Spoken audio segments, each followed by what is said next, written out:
గారు మీరు వినండి స్పష్టంగా. ఆర్థిక మంత్రిగా మీరు బాధ్యత నిర్వహించింది కదా.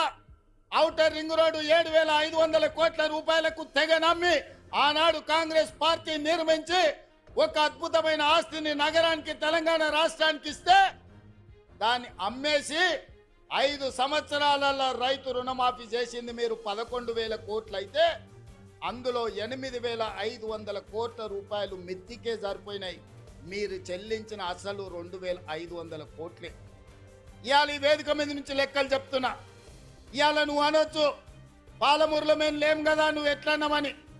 ఇదే లెక్కలు అసెంబ్లీలో నేను లెక్కలు తేలుస్తా.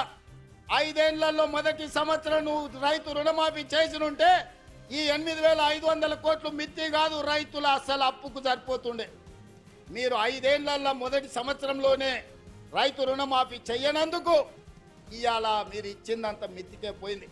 అందుకే నేను ఆలోచన చేసిన, మా భట్టి గారి సలహా తీసుకున్నా. ఇవాళ నేను ఈ వేదిక మీద నుంచి సగర్వంగా తెలంగాణ రైతాంగానికి గొప్పగా నేను చెప్పదలుచుకున్నా. 29 రాష్ట్రాలలో ఉన్న ముఖ్యమంత్రులను కానీ ప్రధానమంత్రి నరేంద్ర మోడీని కల్వకుంట్ల చంద్రశేఖరరావును సవాలు విసురుతున్నా. ఈ దేశంలో స్వతంత్రం వచ్చినప్పటి నుంచి ఏ రాష్ట్రమైనా 10 నెలల్లో 25 రోజుల్లో 22,22,062 రైతు కుటుంబాలకు 17,869 కోట్ల రూపాయల రుణమాఫీ చేసిన చరిత్ర ఈ దేశంలో ఉన్నదా అని నేను అడుగుతున్నా. చర్చలకు మీరు సిద్ధంగా ఉన్నారా నరేంద్ర మోడీ గారు అని నేను అడుగుతున్నా. నరేంద్ర మోడీ గారు వస్తారా చర్చకు? కల్వకుంట్ల చంద్రశేఖరరావు గారు వస్తారా? మీరిద్దరు కలిసి రాండి. ఈరోజు మా భట్టి గారు మా చేతుల మీదుగా మా ఆడబిడ్డల చేతి మీదుగా 3,13,000 కుటుంబాలకు 2,747 కోట్ల రూపాయలు 4వ విడత రైతు రుణమాఫీ చేసిన. మొత్తంగా 25 లక్షల రైతు కుటుంబాలకు 21,000 కోట్ల రూపాయల రైతు రుణమాఫీ మొదటి సంవత్సరంలో చేసిన ప్రభుత్వం ప్రజా పాలన ఈ దేశంలో ఉన్నదే అంటే అది తెలంగాణ. ఈ తెలంగాణ రాష్ట్రం రైతులకు రుణమాఫీ చేసిందంటే సోనియమ్మ ఆశీర్వాదంతో రాహుల్ గాంధీ గారు ఇచ్చిన గ్యారంటీతో చేసినామని నేను చెప్తున్నా. అందుకే ఇవాళ బీజేపీ నాయకులను బీఆర్ఎస్ నాయకులను ఒకరొక్కరికి వస్తారో అందరు కలిసి వస్తారో ఎట్లొస్తారో అట్లా రాండి. అసెంబ్లీలో తేలుద్దామా, పాలమూరు గడ్డ మీద తేలుద్దామా. మొదటి సంవత్సరంలో 25 లక్షల రైతు కుటుంబాలకు 21,000 కోట్ల రూపాయల రైతు రుణమాఫీ చేసిన పేటెంట్ కాంగ్రెస్ పార్టీ గ్యారంటీ అని నేను చెప్పదలుచుకున్నా.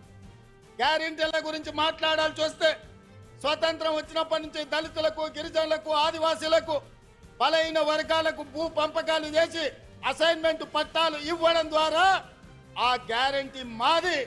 రైతులను ఆదుకున్న చరిత్ర మాది. రైతు రుణమాఫీ చేసిన చరిత్ర మాది. కనీసం మద్దతు ధర తీసుకొచ్చిన చరిత్ర మాది. ఇవాళ రైతులకు రుణమాఫీ చేసిన చరిత్ర మాది. రైతులకు 24 గంటలు ఇవాళ ఉచిత విద్యుత్ వస్తుందంటే ఆనాడు డాక్టర్ వైఎస్ రాజశేఖర రెడ్డి గారు 9 గంటలు రైతాంగానికి నాణ్యమైన ఉచిత విద్యుత్ ఇచ్చి ఈ దేశంలోనే రైతులకు ఉచిత విద్యుత్ ఇవ్వడం కాంగ్రెస్ పార్టీ పేటెంట్ అని నిరూపించుకున్న చరిత్ర కాంగ్రెస్ పార్టీది. రైతు బీమా కనిపెట్టింది కాంగ్రెస్ పార్టీ. రైతులను ఆదుకున్నది కాంగ్రెస్ పార్టీ. ఇవాళ రైతుల గురించి ఏదైనా పేటెంట్ ఉంది, ఏదైనా గ్యారంటీ ఉందంటే రైతు రుణమాఫీ కావచ్చు, రైతులకు ఉచిత కరెంటు కావచ్చు, రైతు బీమా కావచ్చు. ఇవాళ రైతులను అన్ని రకాలుగా ఆదుకున్న కనీస మద్దతు ధర కావచ్చు.